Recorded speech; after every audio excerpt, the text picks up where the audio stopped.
Hey, it's Mike from the Mike Wagner Show. Thanks for tuning in to the Mike Wagner Show on Anchor FM.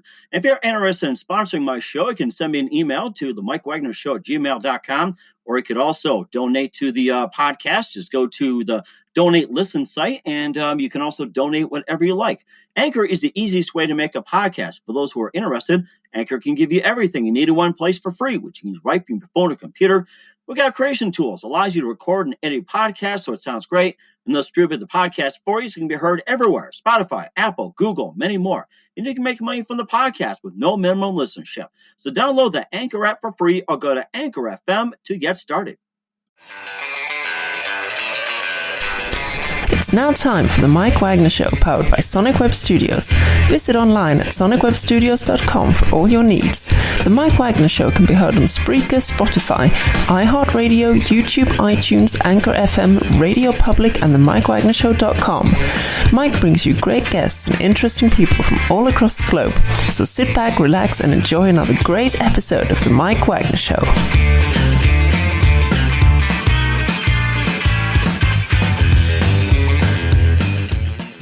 Hey everybody, it's Mike from the Mike Wagner Show, powered by Sonic Web Studios. Visit online at sonicwebstudios.com for all your needs. Looking for a professional website without breaking your budget? Sonic Web Studios is the answer. Sonic Web Studios offers fast, affordable custom web designs at below the competition rate.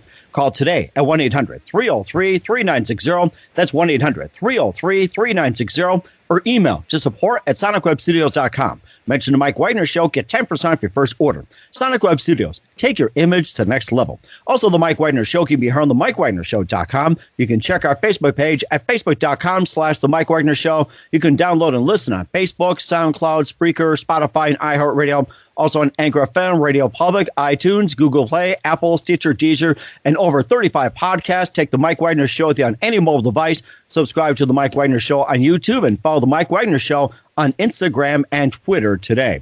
We're here with a wonderful gentleman who has written some books. He's an Emmy award-winning ESPN sports producer, one of my favorite networks, and he's representing Beacon Publishing. He's got a really great book out there talking about the ins and outs of the TV world and what's he been in, and it's called Cover Me Boys, I'm Going In, Tales of the Tube from a Broadcast Brat. So talking about his experience in TV industry. He's also written some other books as well, too, like with Flower Girl Murder and also Big Flies, and also the first 40 to be hired by the Golf Channel, back in the day in 1994. Without further ado, and let's go forward on this one with a wonderful producer of ESPN and also a very talented author. And I'm going to get out there and buy his books today and just learn about this fantastic author. Live, ladies and gentlemen, from the not so ESPN studios, although you kind of like to imagine it, Keith Hirshland. Keith, good morning, good afternoon, good evening. Thanks for joining us today. Hey, Mike, great to be with you. Thanks for having me. Hey, anytime. So you're an Emmy award-winning ESPN sports producer, and you also were at the beginning of the Golf Channel in 1994. You're also author of Cover Me Boys, I'm Going In, Tales of the Tube from a Broadcast Brat. You also have a couple other books from Beacon Publishing on Flower Girl Murder and also Big Flies, your very first book. And before we get into all that, tell us how I got started when it came to sports producing. Well, I think like most kids growing up, I grew up in northern Nevada in the Reno Lake Tahoe area. My parents started a TV station there when I was growing up. So, wow. Like a lot of kids, I wanted to be a professional athlete, and I thought that maybe I'd try it in the world of golf. Played as a junior, got a college scholarship, went to college, and once I got to college, I realized that my shooting 1 or 2 under par or even par on every round wasn't going to quite cut it in the world of professional golf. So I went back to Reno and decided that maybe the next best thing would be getting into sports television to stay. I was grew up a sports fan. My parents were sports fans. Sports was a big part of my family growing up. And so I got the opportunity to go on the air as a sportscaster at my dad's station, and I took it from there. So that's how my broadcasting career got started. Kind of realizing that I wasn't going to be a professional athlete, but I wanted to stay in sports, and so I did it through the TV route. That is amazing. And what's the name of the TV station in northern Nevada?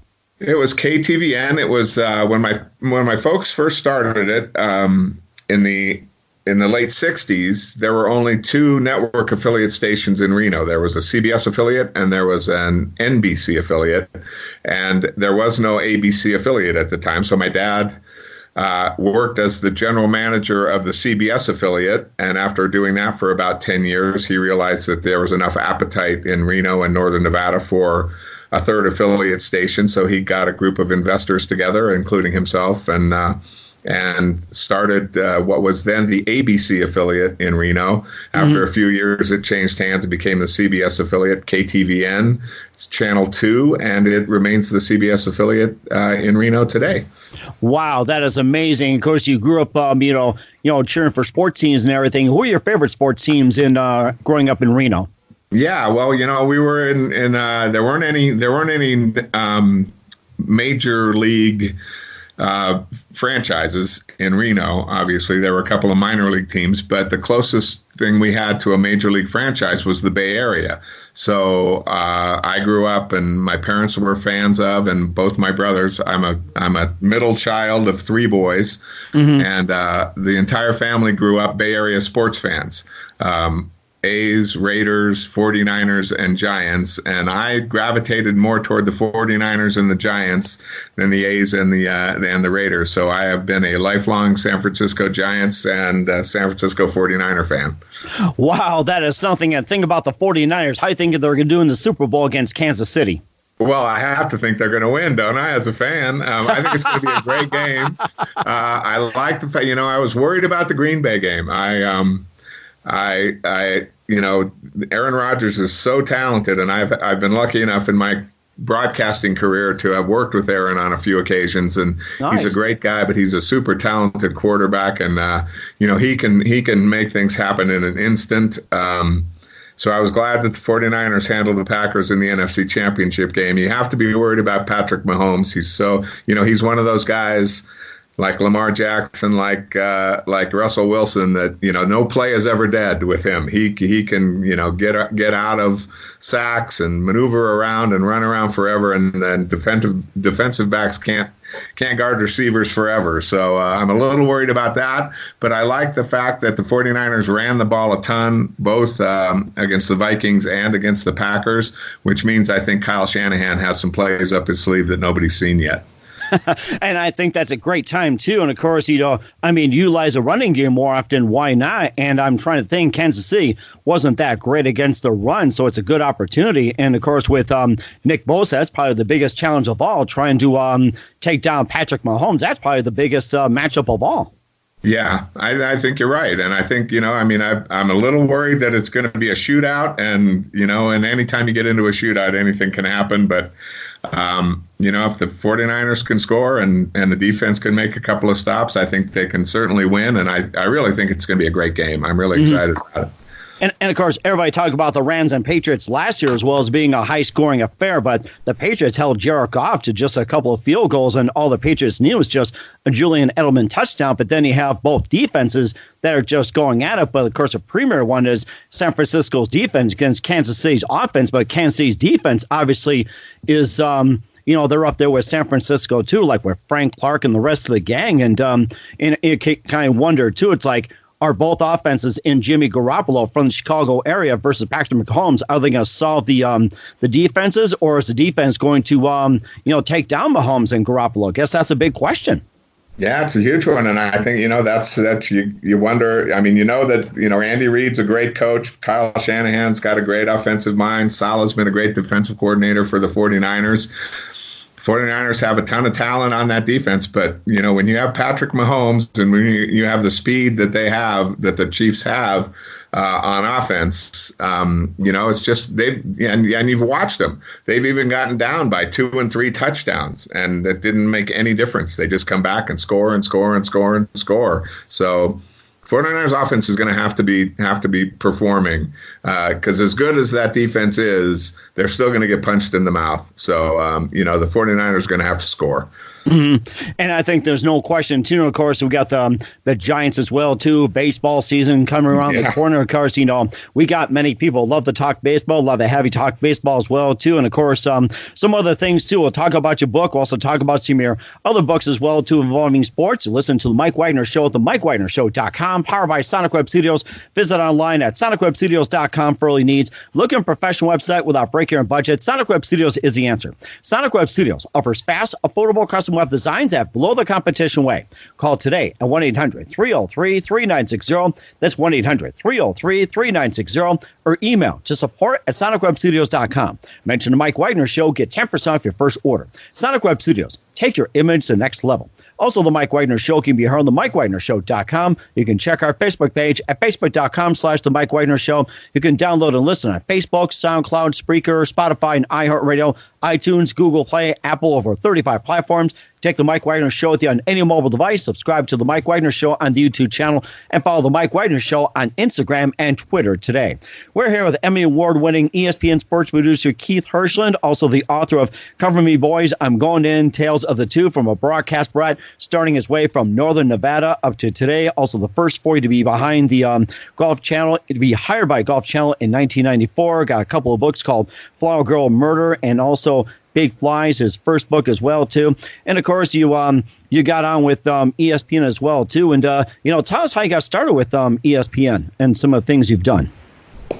Boy, my broadcast, when I in the book, Cover Me Boys, I'm Going In, I call it Tales of the Tube from a broadcast brat, because I really did go travel, hither and yon and across the country a couple of times. But I started in Northern Nevada, doing sports on camera, and then I decided that I didn't really like being on TV, but I like being in TV. So I got behind the scenes and started working as a producer and a director, and really wanted to work at ESPN. And I tell a story in the book that I basically was hired by ESPN in the mid '80s.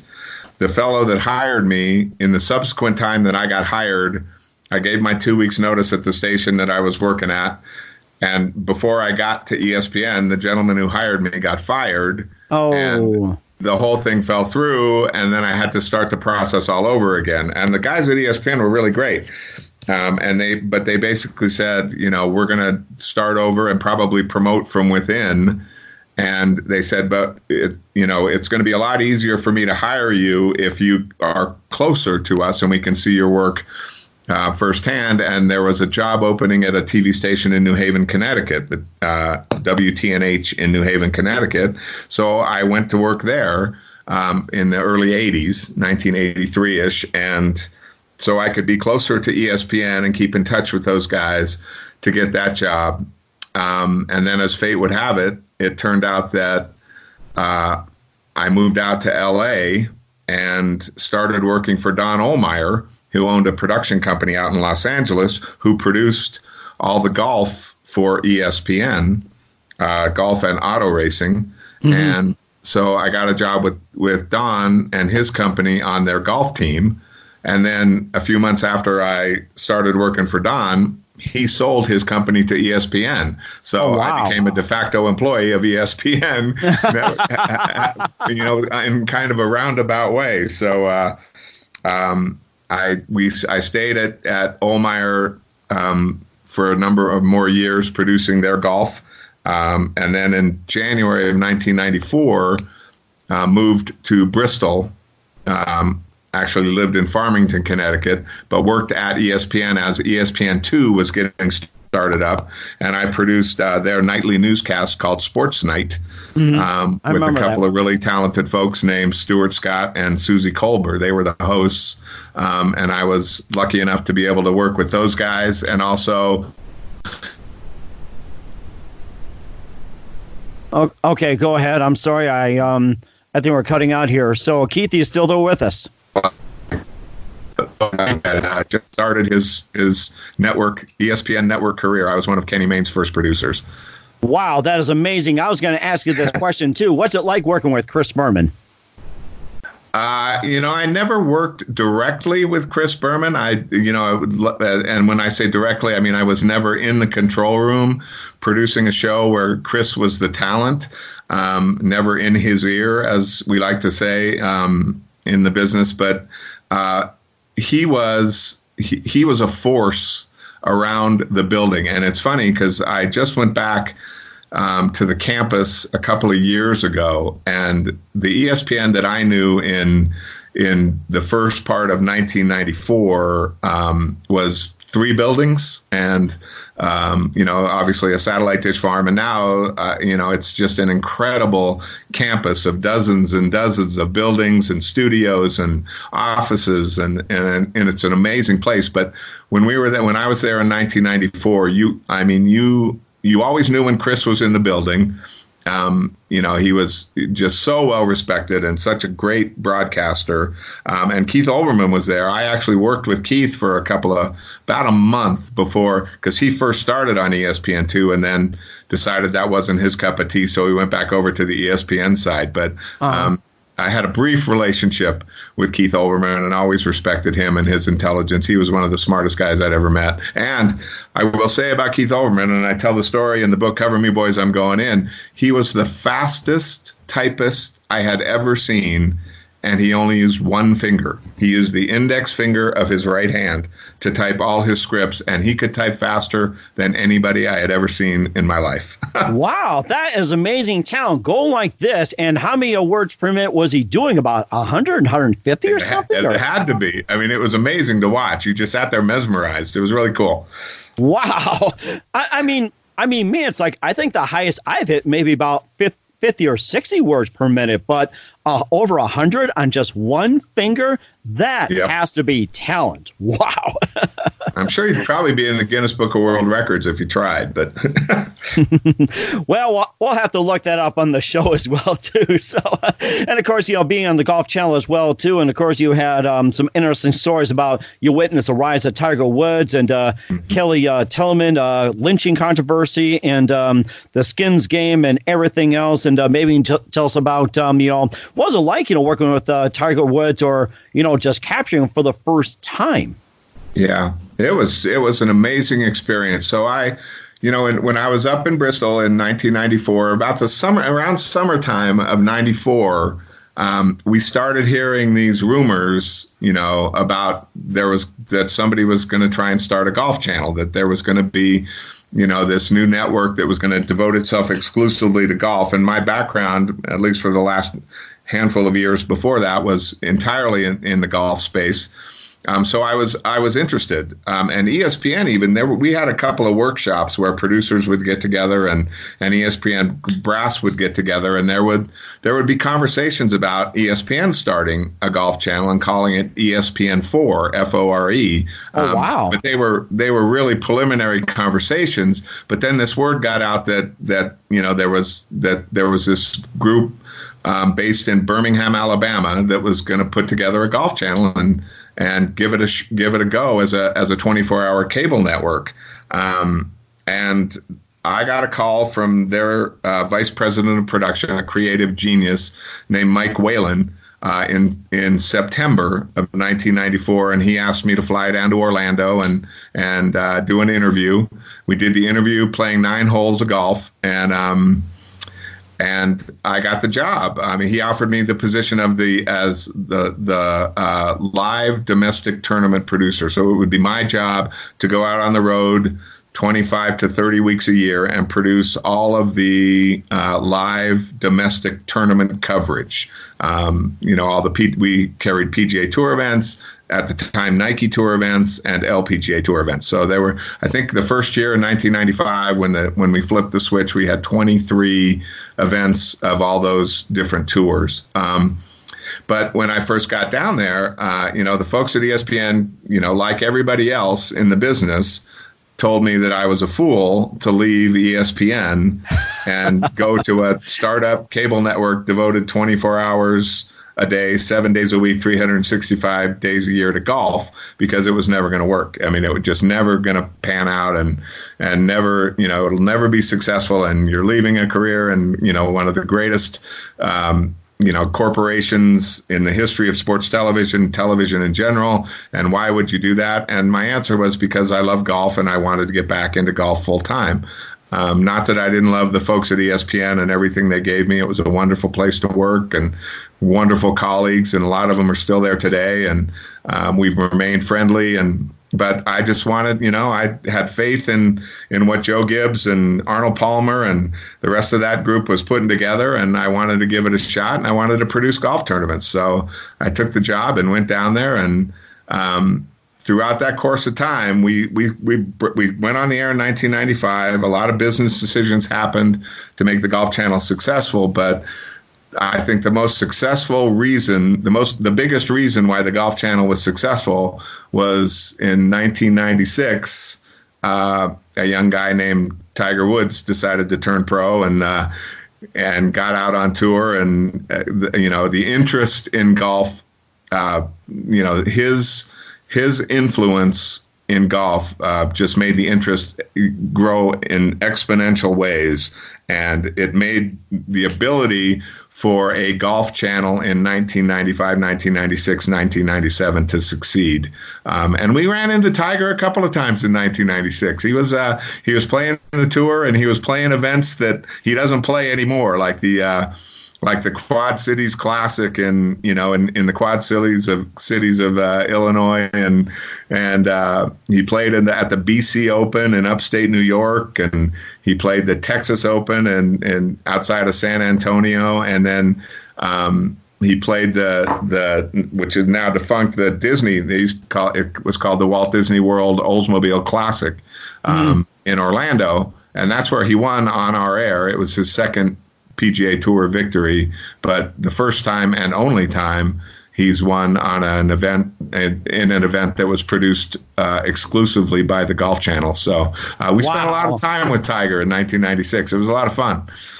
It sounded like a lot of fun, and of course, I was going to ask you as well too. What was your favorite tournament to produce, and overall, and what was your favorite golf course? Wow, that's a favorite golf courses. That's a tough one. There were so many, and there are so many gems, and I know we were talking before we came on the air about, that you have a number of great golf courses up where you are. And I mean, everybody can say the same thing all across the country. My favorite course to play, I think, is Pebble Beach. There are a ton of great golf courses to broadcast. They all look so good on TV, and I probably couldn't pick a favorite. My favorite tournament's easier, though. There were three of them, but the one that really was the most impactful and the most exciting was I worked at the Golf Channel for 18 years, from 1994, and I left there in 2013. We produced 18 PGA Tour qualifying tournaments, which was called Q School at the time. They've since gotten rid of it, and now they use the Nationwide Tour Championship kind of as their de facto Q School. But it was, 6 rounds of golf, and they gave away, during that time between when it started, 50, and then it got whittled down to eventually 25 PGA Tour cards. And guys, there was so much tension, so much nervousness when it came down to that last 6th round, and guys were trying to, every shot, every birdie, every bogey, every single shot was, made an impact on whether or not you were going to have a place to play golf the next year. And it was so exciting. And you could see the players that were friendly and outgoing and really, cordial during the course of a regular tournament or a regular season. That got down to that week, and they wouldn't talk to you. They didn't want you to look at them. They didn't want they were so nervous, and everybody was so, so keyed in on, making enough of a score to get their PGA Tour cards. That was, in those days, it meant, making the tour the next year meant the world to those guys, and that was the one tournament that really stands out as like the most drama I've ever been a part of. Whew, boy, boy, I have to say, it makes me draw on the whole thing. If I was in a PGA, it's like, oh my gosh, I would be just just sweating bullets up there, I'll tell you that. And of course, think about a golf question as well too. If you were to choose your ultimate foursome to or your ideal to play in a golf tournament or whatever, it's like, which three golfers would you pick to golf with you as a foursome? That's a great question, and I've thought about that a little bit, and I've been really lucky because over the course of my career producing golf, I've actually been able to play with a number of professionals, and they're all really great. I never had the opportunity. I spent a ton of time around Arnold Palmer.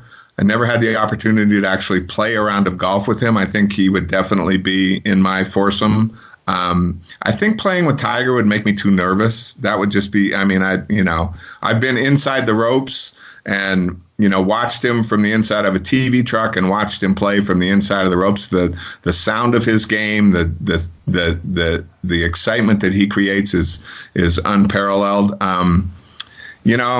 I got to throw my dad in there because, he taught me the game. I mean, my parents both played until the day they died.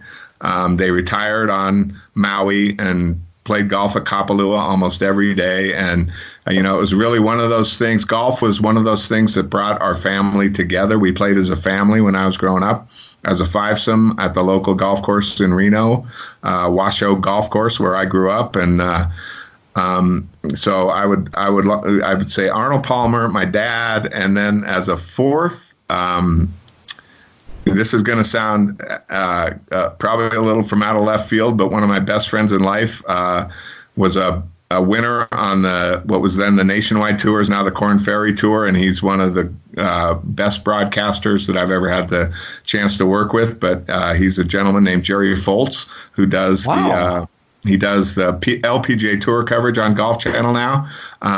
Never had any success on the PGA Tour, but he is one of the most social, most fun, best chippers and putters I've ever seen. And just for the comic relief and just the comfort level, I'd like to have Jerry in that foursome. I think that's a great foursome as well, too. I'll have to get my foursome together, try to get my dream team. We'll check on your foursome. So you name the course and we'll be there. Well, who's in yours? That's a secret. Okay. Well, I'll go and reveal that in just a minute. We'll talk about some of your books as well, too. You listen to The Mike Wagner Show at themikewagnershow.com, powered by Sonic Web Studios. Visit online at sonicwebstudios.com for all your needs. Looking for a professional website without breaking your budget? Sonic Web Studios is the answer. Sonic Web Studios offers fast, affordable custom web designs at below the competition way. Call today at 1-800-303-3960. That's 1-800-303-3960. Or email to support@sonicwebstudios.com. Mention the Mike Wagner Show. Get 10% off your first order. Sonic Web Studios. Take your image to the next level. Also, the Mike Wagner Show can be heard on themikewagnershow.com. Check our Facebook page at facebook.com/The Mike Wagner Show. You can download and listen on Facebook, SoundCloud, Spreaker, Spotify, and iHeartRadio. Also on Anchor FM, Radio Public, iTunes, Google Play, Apple, and more. Take the Mike Wagner Show with you on any mobile device. Subscribe to the Mike Wagner Show on the YouTube channel. Also, follow the Mike Wagner Show on Instagram and Twitter today. We're here with Emmy Award-winning ESPN sports producer Keith Hirshland. Also, he was one of the 40 to be hired by the Golf Channel starting in 1994, and also an author. We talked about a little bit about Cover Me Boys. I'm Going In, Tales of the Two from a broadcast brat, which he started from Northern Nevada all the way through ESPN and many in between. And you also became an author as well, too, with Big Flies. That was your first book. And tell us how you got started and what influenced you into getting into book writing. Yeah, well, that's great. Thanks for asking. And, Big Flies was my first novel, my first work of fiction. Cover Me Boys was actually the first book. And it came about, it had a kind of a sad genesis. My parents passed away. My dad in 2007 and my mom a couple of years later. I'm so sorry. And we did what kids do. We went, my wife Sarah and I went over to their place on Maui and kind of you do what you do. You go through their stuff and see what's worth keeping, see what's worth passing down, see what's worth donating. And we came across a couple of boxes that my mom and dad had of their memorabilia, of stuff that they had done throughout their lives, including starting the television station in Reno, and letters to my grandparents that my dad wrote when he was in the Navy, and awards that he had won, and commendations and congratulatory letters from presidents and senators and governors, and wow. His entry into the Nevada Broadcasting Hall of Fame. And my wife looked at me and she said, don't let this be your kids, because you're going to be gone someday, and don't have them looking into a box and saying, oh my gosh, I had no idea Dad won an Emmy Award, and I had no idea Dad, knew and worked with, Tiger Woods, and Dad worked at ESPN, and Dad did this and Dad did that. She said, start writing a journal, start telling your story, write down some of your stories in a journal to leave to them, so that they can know some of the stories and experience along with you some of the things that you were able to do in your almost 40-year career of broadcasting. And so I started to do that, and I got about halfway through that, and I thought, what, these stories aren't too bad. This could be a book. It sounds like it so far. It sounds like it. Right. So I thought, so I had a couple of people read it and read what I had written, and one of them was my mother-in-law, who's been a great help and a great influence for me, and she looked at this and she said, if you clean these up a little bit, you could tell them in a kind of a chronological order, and this would be kind of a really interesting book for sports fans, for golf fans, for fans of TV. So it kind of started out as a tribute to my mom and dad, and then me telling stories about my time at ESPN and my time in local news, my time producing Skins games, and meeting and working with Palmer and Nicklaus and Trevino and Raymond Floyd, and then at the Golf Channel for 18 years, and all the fun we had there, and all the great people that I was able to work with, and the folks that I could call friends and colleagues, and so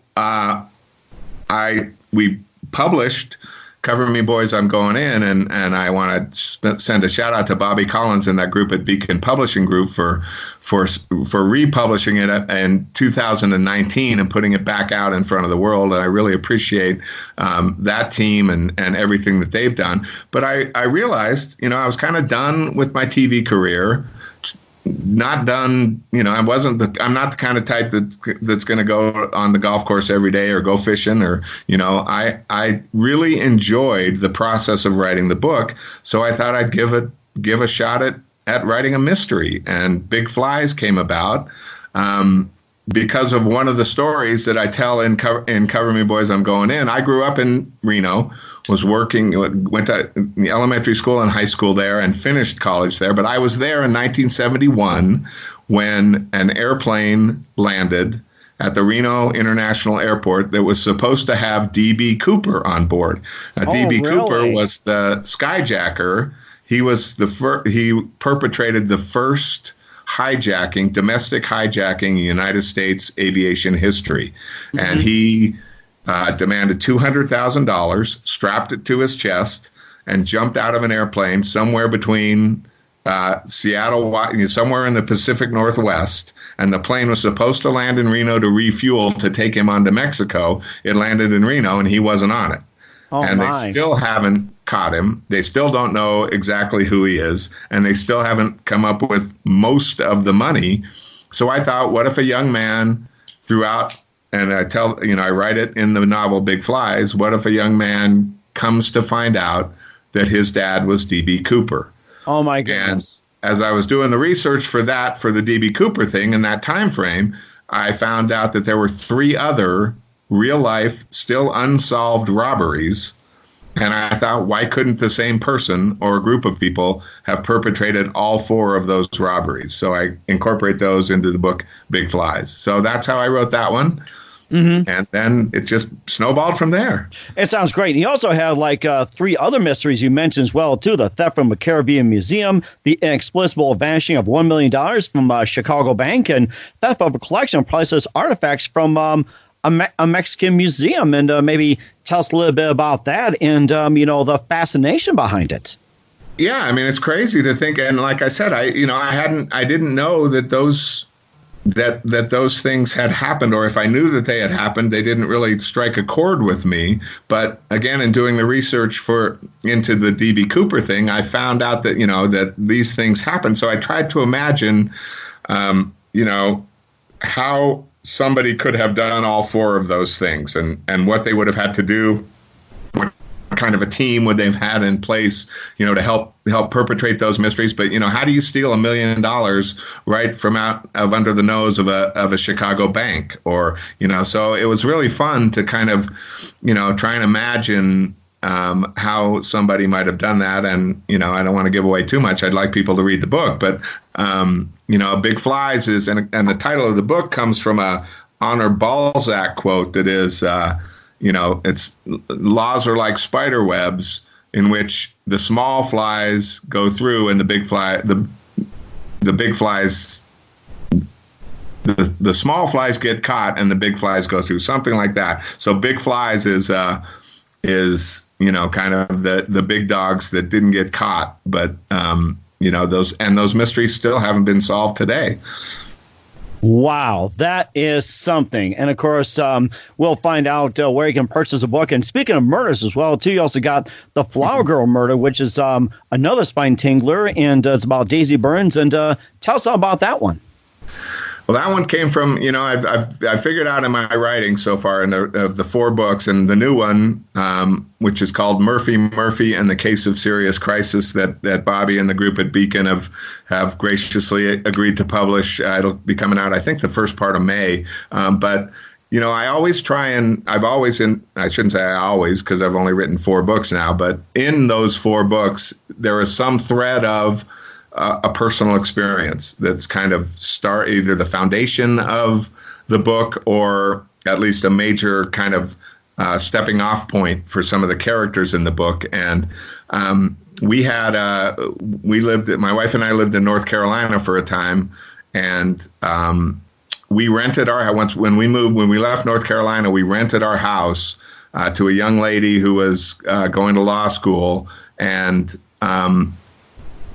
I imagined and her dad wanted to buy the house, but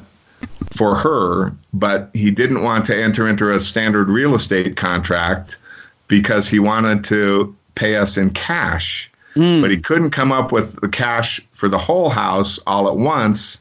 So he wanted to give us like $10,000 every month or so so we wouldn't sell the house to anybody else while he tried to gather up enough money, sell enough of his assets, whatever, to come up with the full price.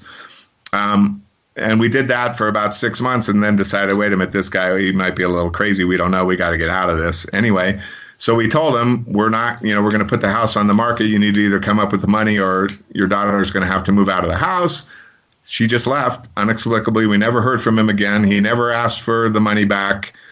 So I imagine this guy was the Flower Girl Murder is a bit of a story about this guy and his daughter, and she's kind of not a very nice person, but he does everything he can to protect her.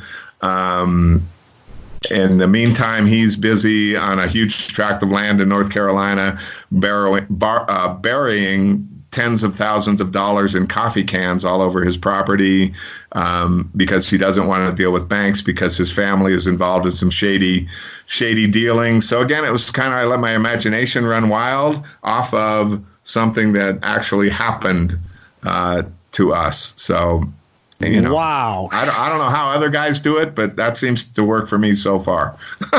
Wow, that is amazing. Oh, my goodness. I'm going to have to purchase that book as well, too. And what are some other books that you have in the works for 2020 and any other plans for 2020? Yeah, so, looking forward to the release of Murphy and the Case of Serious Crisis. And this is one that comes again from, in my dealing and my work in television. One of the things that always bothered me as a producer was when my the announcers that worked with me, used redundant phrases. So it just got into my mind that I wanted to write a book about a detective named Murphy, who solves mysteries out of the Department of Redundancy Department. And he is involved in the case of a rock and roll band called Serious Crisis that starts losing important and valuable things. Members of the band start losing valuable things that belong to them. So Murphy is called in to try and solve this mystery. And in the process of the book, I incorporated more than 150 redundant phrases. So it's kind of like one of those things. I wanted it to be entertaining and a fun read, but also maybe a little educational, so that people could understand about redundancies and maybe try not to use them as much in the future. Mm-hmm. So that book's coming out in May, thanks to Bobby and the folks at Beacon. And then I'm working on number 5 now. And number 5, I've got a couple of different prospects. One is kind of along the lines of Murphy, but it's going to be the story about a girl who has a traumatic event happen, and when she wakes up or when she comes to, she can only answer and only speak in lyrics from songs. Mm-hmm. So I'll have to figure out how to pull that together. But another book I'm writing with a colleague is something we're calling First 5 Jobs, and we're getting a number of successful people, some famous, some mostly successful, that and just to find out what were your first 5 jobs. And this came about because I was thinking about my kids, my youngest son, when he was a junior in college, and I thought, he's going to come out of college and want to start at the very top. And what I want to show him is that even some of the people that are most successful in this world didn't start at the very top. Mm-hmm. So it's kind of like one of those, it's a kind of a self-help book, but it's also kind of a reality check book where you can see that, somebody who is now the CEO of a major corporation, started out as, working at a gas station, or, not necessarily delivering newspapers, but doing, starting out in the mailroom, that kind of story. So we want to put something together like that too. And mm-hmm. and Bobby and the folks at Beacon have expressed an interest in that. So I'm guessing those 2 things will happen in and around 2020, and then maybe a sequel to Flower Girl Murder. Who knows? I got lots of time and lots of energy. And looking forward to as well too with Murphy's Laws, and also have some people work with Mark Rowe in Dirty Jobs. I mean, that'll give them a reality on how to become a CEO. You work in dirty jobs, so right. That's a great point. Yeah. Yes, and just maybe think of the same thing. I could think of some redundancies, but then you also have some others as well too. And this just came to mind as well too. And yes, I will reveal my ultimate foursome when it comes to golf, playing against you and your foursome as well too, or threesome or so. What do you consider your most funniest moment when it came to sports producing at ESPN or the Golf Channel? What is like the funniest moment you ever experienced or encountered? My gosh. And there were a million of them. I mean, I tell a lot of, I hope, I mean, I shouldn't, I hope the readers find them funny. I tell a ton of stories in Cover Me Boys, especially about the beginnings of the Golf Channel, when, we had it wasn't really funny, but it was, it's something that everybody that was involved on the team laughs about to this day. But we were producing that, we were televising the event that Tiger was.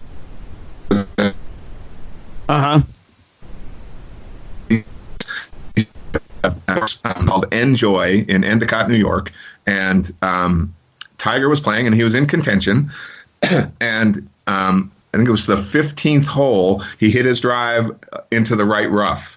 Oh, and one of our utilities, we had guys pulling cables and doing cable work all across the golf course, and we were following Tiger, and he's trying to get in and out of galleries, and he's in a golf cart, and he ran over Tiger's ball with his golf cart. So and we're in the truck and we're watching this, and we're, it's like basically screaming at this young kid who was a really hard worker and a great guy, and his name was John Schwartz, still is, and so we were like, Schwartzy, you just ran over Tiger's ball, and he stopped his golf cart and he got out, and Tiger came up, and everybody in the crowd was mortified, and John was mortified, and he thought, oh my God, I've just lost, I'm going to get fired. But it was a complete accident, and we knew it, and so we ran back the tape, and we looked at it again. We saw exactly where Tiger's ball was, and as it turned out, because John had run over Tiger's ball, Tiger got a free drop and actually got a better lie than he would have had before John ran over his golf ball and hit his second shot on the green and made birdie. So nice. We laugh to this day with John about how you kept Tiger in contention by running over his ball accidentally. But there were just a ton of things, because everybody was, I got to tell you, Mike, in the beginning of the Golf Channel, everybody was just it was an adrenaline rush, and it was everybody was.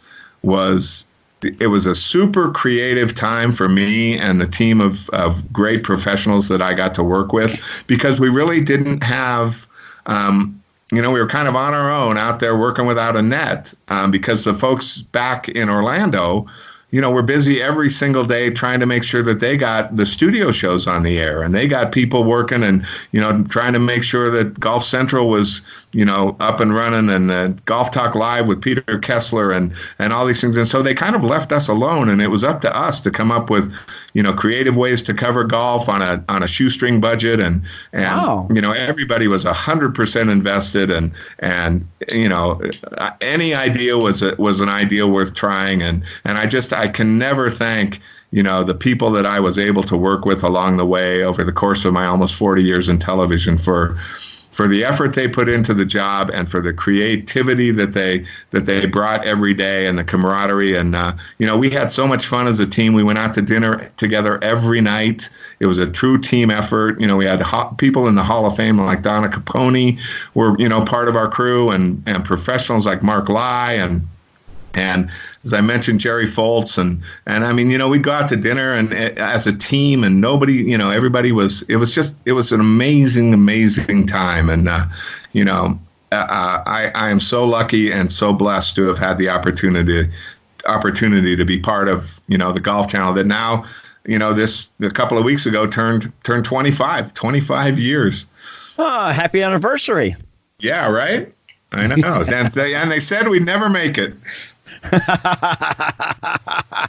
Oh my gosh, I can't think of any redundant phrases on that one with the murky in this one, but that's just a great story. I gotta say that. And of course, before we just have a couple of minutes here with Keith Hirshland, award-winning ESPN sports producer and author of Cover Me Boys. I'm going in Tales of the Two from a Broadcast Brad. He'll tell you where he can purchase a book, also from Beacon Publishing as well too. My foursome that I'm going to reveal, I would have Richard Karn from Home Improvement, a really good golfer, Kansas City comedian Jeff Vaughn, who is up and coming, and he's just a golf legend, and you're not going to believe this, Alice Cooper.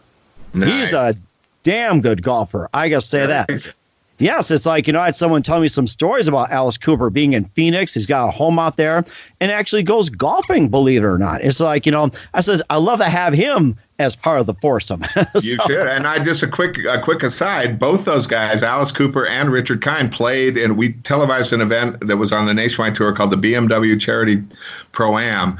And it was akin to the Pebble Beach tournament on the PGA Tour. It was the Nationwide Tour, Korn Ferry Tour's answer to that tournament. And they always had great celebrities. Kevin Costner played a number of years, but Richard Kind and Alice Cooper both played, and they were wonderful to us, always available if we wanted an interview. And you picked a great foursome there. Well, we'll have to pick a golf course, too, next time we talk as well, too. And, of course, just a couple of things. Who do you consider biggest influence in your career? It had to be my dad, and it wasn't so much, it was just the way he was. There's not a single person that I've run across that ever came into contact with him that didn't say that he, he was just a man of integrity. He was kind. He was smart.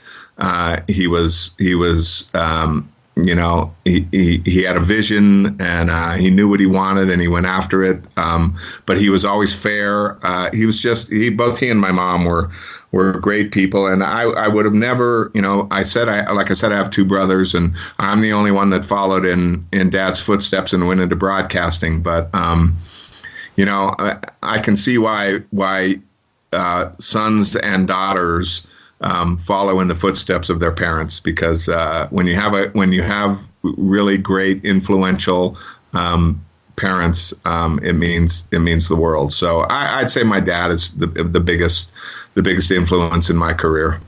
That is fantastic. What's the best advice you can give to anybody at this point? I would say don't set your initial sights too high. Go to work. If it's something that you're passionate about and something that you want to do,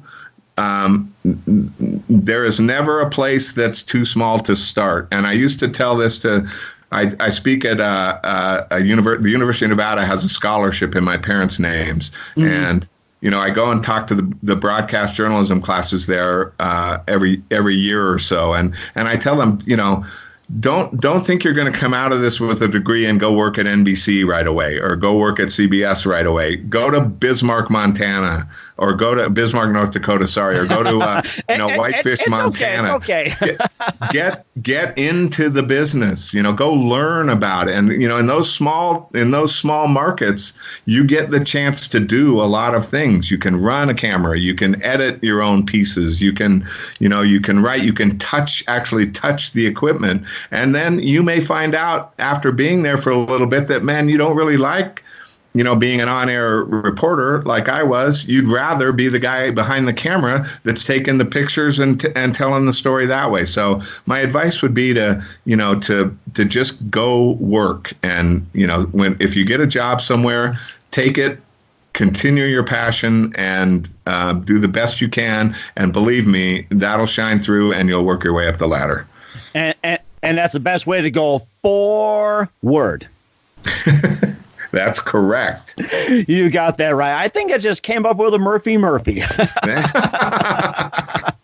right, Keith, you've been fantastic. Thank you for your time. Keith Hirshland, award-winning ESPN sports producer, part of the Golf Channel team, and his book, author of Cover Me Boys, I'm Going In, Tales of the Two from a Broadcast Brat, published by Beacon Publishing, also Flower Girl Murder and Big Flies as well, too. Once again, tell us about your upcoming projects, what's your website, how do people contact you, and where can people purchase your books? Well, they're available at Amazon. And then you can also go to Beacon Publishing Group, beaconpublishinggroup.com. That's BEACON, publishinggroup.com. And then you can find my author page. And then all my books are listed there. Murphy's coming out. We think the 1st of May, maybe pre-ordering sometime in March. Bobby hasn't given me the exact date yet, but we'll let you know. And you can also find out about me at KeithHirshland.com, KeithHirshland.com. And I also have a blog, which is called Cover Me Boys. It's through WordPress. It's just called Cover Me Boys. So, and there I, write a little one-pager every once in a while about my thoughts and about life and sports and television. And so I'm trying to get to people in a number of different ways, but I appreciate you very much. I've enjoyed this conversation a ton, and I look forward to being able to chat with you again. Sounds great. And maybe golf as well, too, on wherever you choose. And you're welcome to come up to North Dakota. We'll show you some of the best golf courses out there. Love to. One of the few states I haven't been. So sounds great. Keith, thank you very much for your time. You've been fantastic. Looking forward to having you again soon. Do us a favor, keep us up to date, and love to have back on 2020. Love it. Thanks, Mike. Thanks for listening to The Mike Wagner Show, powered by Sonic Web Studios. Visit online at sonicwebstudios.com for all your needs. The Mike Wagner Show can be heard on Spreaker, Spotify, iHeartRadio, iTunes, YouTube, Anchor FM, Radio Public, and themikewagnershow.com. Please support our program with your donations at themikewagnershow.com. Join us again next time for another great episode of The Mike Wagner Show.